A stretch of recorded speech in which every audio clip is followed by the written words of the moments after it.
आदम और हव्वा जो जन्नत में थे, उनकी जिंदगी का कोई मसला ही नहीं था। वहां सिर्फ एक दरख्त था जिससे मना किया गया था, और दुनिया में तो बेशुमार ऐसे दरख्त हैं जिससे हमें मना किया इनके करीब मत जाना। तो जितनी ज्यादा तवज्जो आदम और हव्वा की थी, उससे कहीं ज्यादा तवज्जो हमारी होनी चाहिए। उनके लिए तो वहां एक ही दरख्त था, इस दरख्त के पास मत जाना। हमारे सामने तो बेशुमार ऐसे दरख्त हैं जिनसे हमें कहा गया इनके करीब मत जाना।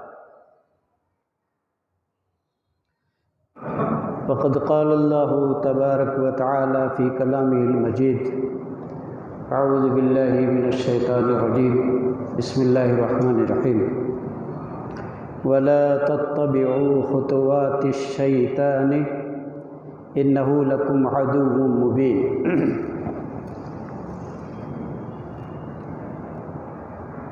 मोहतरम भाइयों,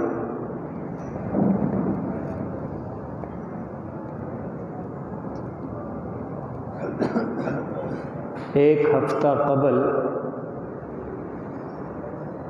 आऊज़ बिल्लाह की बाबत चंद बातें आपसे अर्ज़ की गई थी। उसी से मुताल्लिक़ एक आयत कुरान की पढ़ी गई है। अल्लाह ताला कहता है, शैतान की तरीक़ों पर मत चलो, वला तत्तबिउ खुतुवातिश शैतान। शैतान के तरीक़े बहुत हैं। क्यों मत चलो? इन्नहु लकुम अदुव्वुम मुबीन, इसलिए कि वो तुम्हारा खुला दुश्मन है। हमें तो नज़र नहीं आता, लेकिन इसके बावजूद ये कहा है कि वो तुम्हारा खुला दुश्मन है। कुरान के बारे में भी अल्लाह ताला ने कहा है, किताबुम मुबीन, खुली किताब है। तो जिस तरह अल्लाह की किताब खुली है, इसी तरह ये तुम्हारा दुश्मन भी बिल्कुल खुला है। हमारा आपके लिए एक बड़ी इंतहाई और अफसोस की बात है कि आऊज़ बिल्लाह और बिस्मिल्लाह सबसे ज़्यादा पढ़ा जाता है और सबके शुरू में पढ़ा जाता है। तो हमारे ईमान के तकाज़े के मुताबिक, हमारे अमल के तकाज़े के मुताबिक ये सबसे बड़ी ज़रूरत है। और इसी आऊज़ बिल्लाह और बिस्मिल्लाह के बारे में ही हमने सबसे ज़्यादा लापरवाहियाँ किया है। आप अंदाज़ा लगाएं कि शायद किसी जुमे के खुतबे में या किसी मौलवी साहब के खिताब में ये सुनने मिला हो कि उन्होंने आऊज़ बिल्लाह को और बिस्मिल्लाह को अपना मौज़ूए बहस बनाया। ये इतनी बड़ी लापरवाही।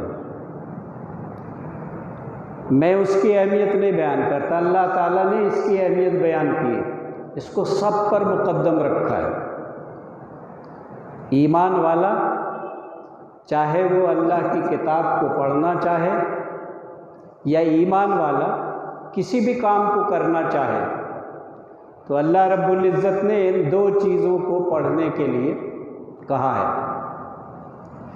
और ये दोनों भी दुआएं हैं, ये वजीफ़ा नहीं है, ये दुआएं हैं। और ये दोनों चीज़ें भी अल्लाह से मांगना है। इसको अगर हम मिसाल से समझाने की कोशिश करेंगे तो ये गोया इस तरह है। अल्लाह ताला ने दो चाबियां दिया है हमें, दो चाबियां दी है।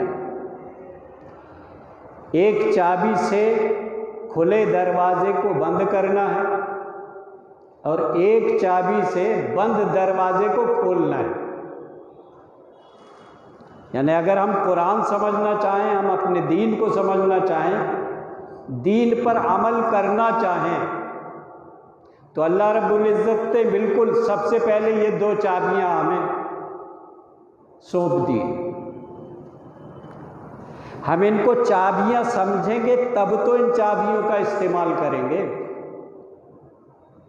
ये चाबी से भी बड़ी चीज़ है, सब पर मुकद्दम है, ये सबसे पहले है और सब इसके बाद है। ये अल्लाह ताला ने खुद ही इसको मुकद्दम किया है। तो ये 2 चाबियां हैं क्या? एक चाबी से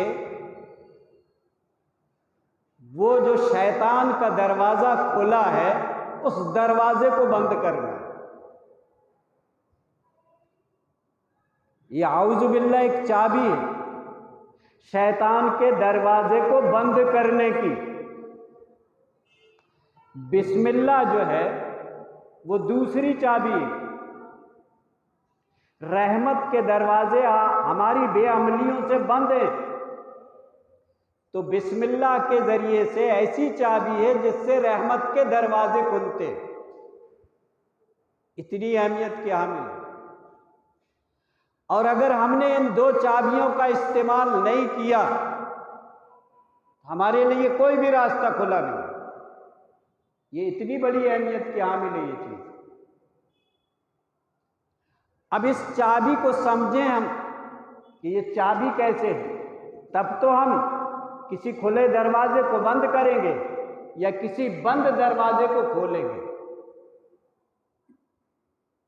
ये 2 चाबियां आऊज़ु बिल्लाह और बिस्मिल्लाह में हैं।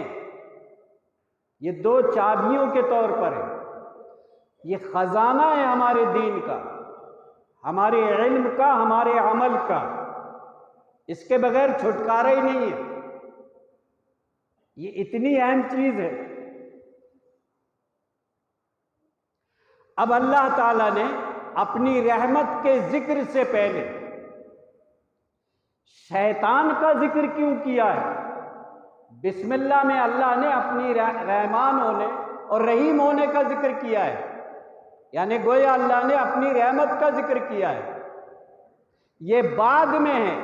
पहले अल्लाह रब्बुल इज़्ज़त ने हमारे आपके सबसे बड़े दुश्मन का जिक्र किया। ये पहली चाबी का काम है और ये चाबी आपको अल्लाह से मांगना पड़ेगा। अल्लाह आपको वो चाबी देगा। आप मांगेंगे तो मिलेगी ये चाबी। फिर उस चाबी से शैतान के दरवाजे को बंद करना है। क्यों? ये जो आयत मैंने पढ़ा है, वला तत्तबिउ खुतुवातिश शैतान इन्नहु लकुम अदुव्वुम मुबीन, इन्हीं अल्फाज के साथ कुरान में 5 जगह आया है। सूरह बकरा में आयत नंबर 168, फिर सूरह बकरा में आयत नंबर 208,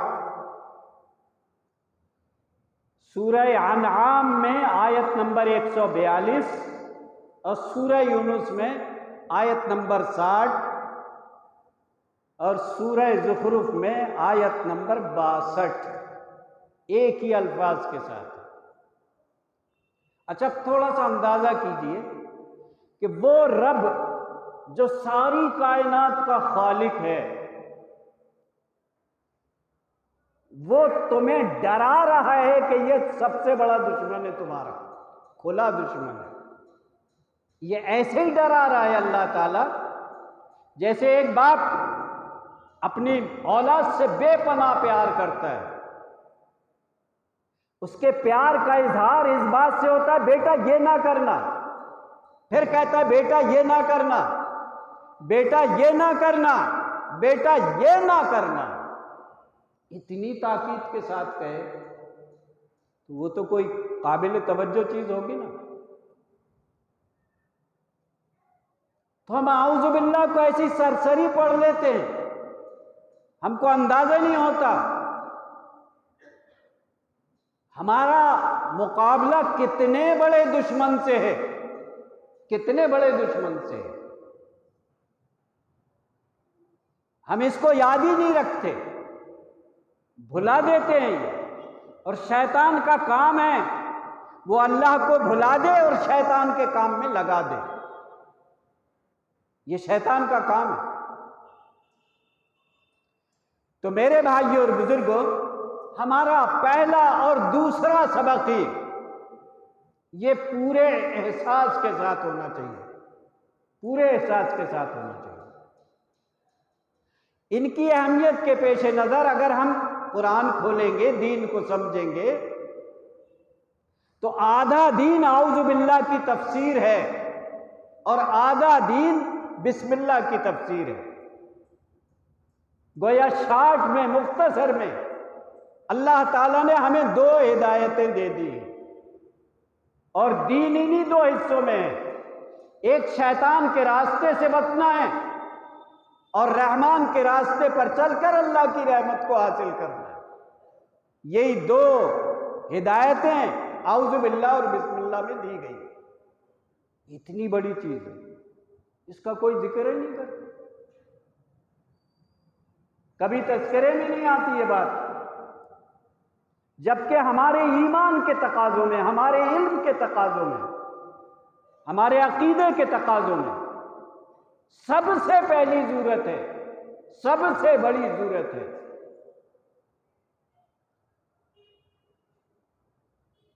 अच्छा, दर्स मुख्तसर होता है, उसमें से एक दो बातें शैतान से अल्लाह ताला ने क्यों मना किया है। शैतान के रास्ते पर मत चलो, शैतान के तरीकों पर मत चलो। उसके इंसान को गुमराह करने के बेशुमार रास्ते हैं। कौमों को गुमराह किया, इंसानों को गुमराह किया। आदम और हव्वा जो जन्नत में थे, उनकी जिंदगी का कोई मसला ही नहीं था। वहां सिर्फ एक दरख्त था जिससे मना किया गया था, और दुनिया में तो बेशुमार ऐसे दरख्त हैं जिससे हमें मना किया इनके करीब मत जाना। तो जितनी ज्यादा तवज्जो आदम और हव्वा की थी, उससे कहीं ज्यादा तवज्जो हमारी होनी चाहिए। उनके लिए तो वहां एक ही दरख्त था, इस दरख्त के पास मत जाना। हमारे सामने तो बेशुमार ऐसे दरख्त हैं जिनसे हमें कहा गया इनके करीब मत जाना। तो ये पहले सबक को उसकी अहमियत के साथ समझने की जरूरत है, तो हमें दीन समझ में आएगा, दीन का इल्म समझ में आएगा। वो क्या है? शैतान को अल्लाह ताला ने मरदूद क्यों करार दिया? कहा तेरा और तेरे मानने वालों का ठिकाना जहन्नम होगी। इसको मरदूद क्यों किया अल्लाह ताला ने शैतान को? और जो इसके रास्ते पर चलेगा वो भी मरदूद होगा, जो इसके रास्ते पर चलेगा वो भी जहन्नम में जाएगा। तो दो चीजें याद रखें, आज के सबक में दो चीजें याद रखें। शैतान की दो बड़ी हरकतें थी, एक नफरत और दूसरे फख्र और गुरूर, तकब्बुर। शैतान की दो खासियतें क्या थी? एक नफरत और दूसरे तकब्बुर। नफरत कैसी? नफरत ऐसी कुरान में बड़ी तफसील से जा बजा कुरान में आया है। मैं आग से पैदा है और यह आदम मिट्टी से पैदा है, मैं इसके सामने कैसे झुक सकता हूं? नफरत आई दिल में दूसरे के लिए, जबकि इसको नफरत का हक नहीं था। तू भी अल्लाह का बंदा है, तू भी अल्लाह की मखलूक है, और आदम भी अल्लाह की मखलूक है, अल्लाह का बंदा है। तू खुदा तो नहीं है, तुझे हक कहां पहुंचता है कि इससे नफरत करे? तो नंबर एक, जो बुनियादी बुराई है, जो अल्लाह रब्बुल इज़्ज़त कह रहा है, वला तत्तबिउ खुतुवाति शैतान, शैतान के रास्तों पर मत चलना, शैतान के तरीकों को मत इख्तियार करना। तो पहली बुनियाद उसने नफरत की, अपने दिल के अंदर नफरत पैदा की। दूसरी बुनियाद तकब्बुर, मैं आग से पैदा हूं इसलिए मेरे अंदर तकब्बुर है। ये दो बड़ी बुराइयां थी जिसकी बुनियाद पर अल्लाह रब्बुल इज्जत ने इसको मरदूद करार दिया। अब शैतान के रास्ते पर मत चलो। हमें कैसे मालूम होगा कि ये शैतान के रास्ते हैं? और शैतान के मरदूद होने की वजह एक नफरत थी और दूसरे तकब्बुर था। तकब्बुर है क्या? आदमी कभी दौलत का तकब्बुर आ जाता है, कभी सेहत का तकब्बुर आ जाता है, कभी किसी और का तकब्बुर आ जाता है, कभी सवारी का तकब्बुर आ जाता है, कभी अपनी बनावट, अपनी खूबसूरती का तकब्बुर आ जाता है, और कभी दूसरे के लिए नफरतें। उसके भी सैकड़ों हजारों रास्ते नफरत के, सैकड़ों हजारों नफरत के रास्ते। अच्छा, नफरत और के मुकाबले में अल्लाह की जो शान बयान की गई है वो रहमत की बयान की गई है। और अल्लाह की शान शैतान के इस तरीके से बिल्कुल अपोजिट है, उल्टी है। यानी अल्लाह अपनी मखलूक के साथ, अपने बंदों के साथ वो मोहब्बत करता है, प्यार करता है, रहम करता है। रहम उस सिफत को कहते हैं जो हमदर्दी और खैरखाई की सबसे आखिरी इंतहा है। तो अल्लाह रब्बुल इज्जत ने बिस्मिल्लाह में ये कहा कि बिस्मिल्लाह भी हम एक वजीफे के तौर पर पढ़ते हैं, ये भी दुआ है। ये दुआ कैसे है? बिस्मिल्लाहिर्रहमानिर्रहीम, यानी इसकी शुरुआत हम ऐसे करेंगे, अदऊ बिस्मिल्लाहिर्रहमानिर्रहीम। मैं ऐसे अल्लाह से मांगता हूं जो अर्रहमान और रहीम है, यानी हमें उसकी रहमत का वास्ता देना है ताकि हमें अल्लाह की रहमत हमको मिल जाए। तो बिस्मिल्लाह के जरिए से अल्लाह की रहमत को याद किया जा रहा है और आऊज़ु बिल्लाह के जरिए से शैतान की नफरत, शैतान के तकब्बुर को याद किया जा रहा है। तो इंसान को नफरत से बचना है, तकब्बुर से बचना है। नफरत, इसी के अगर हम तफसील में जाएंगे तो बहुत लंबा टाइम है। जिस दिल में नफरत होगी उस दिल वाले का रब न नमाज कबूल करता है, न रोजा कबूल करता है, न हज कबूल करता है, उसकी कोई इबादत भी अल्लाह ताला को। इसी तरह तकब्बुर यह अल्लाह की शान है। इंसान के अंदर अगर तकब्बुर आ गया तो गोया इंसान ही शैतान बन गया। इंसान के अंदर अगर नफरत आ गई तो इंसान ही ये शैतान बन जाता है, इंसान ही शैतान बन जाता है। तो मेरे भाइयों और बुजुर्गों, हम इसको दुआ के अंदाज में करें अल्लाह ताला से, और फिर दीन को समझने की कोशिश करें, तो फिर उसकी तफसील में आपको ईमानी लज्जत मिलेगी। तो जरूरत इस बात की है कि कम अज कम आऊज़ु बिल्लाह और बिस्मिल्लाह की इतनी तफसील हमारे सामने आ जाए कि अल्लाह रब्बुल इज्जत ने इनको मुकद्दम किया है हमारे हर काम पर। इसकी वजह क्या है? इसकी अहमियत है रब के नजदीक, मेरे कहने से नहीं, रब ने ही इनको मुकद्दम किया है। और दीन के सारे खुलासे के तौर पर अल्लाह रब्बुल इज्जत ने आऊज़ु बिल्लाह और बिस्मिल्लाह में दीन का निचोड़ रख करके बता दिया है।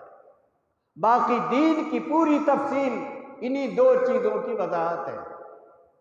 इंसान शैतान से बच गया, अल्लाह की रहमत मिल गई, कामयाबी है उसकी। तो जब भी हम आऊज़ु बिल्लाह पढ़ें, इसी तसव्वुर के साथ पढ़ें, अल्लाह शैतान की हर तरीके से हमें तू महफूज फरमा। और बिस्मिल्लाह पढ़ते हुए ये तसव्वुर हो, अल्लाह तू अर्रहमान और रहीम है, हम तेरे रहमान होने और रहीम होने का वास्ता देते हैं, तू हमारी दुआ को कबूल फरमा ले ताकि तेरी रहमत मिल जाए। अल्लाह की रहमत के बगैर किसी की भी कामयाबी और निजात नहीं है। इतनी बड़ी बात अल्लाह रब्बुल इज्जत ने बिस्मिल्लाह के अंदर बता दी। तो परवरदिगार आलम से दुआ करते हैं कि रब्बुल इज्जत कम अज कम हमें आउज़ु बिल्लाह और बिस्मिल्लाह को समझकर पढ़ने और उसके मुताबिक अमल करने की तौफीक दे। आमीन। व आखिरु दाअवाना अनिल हम्दुलिल्लाहि रब्बिल आलमीन।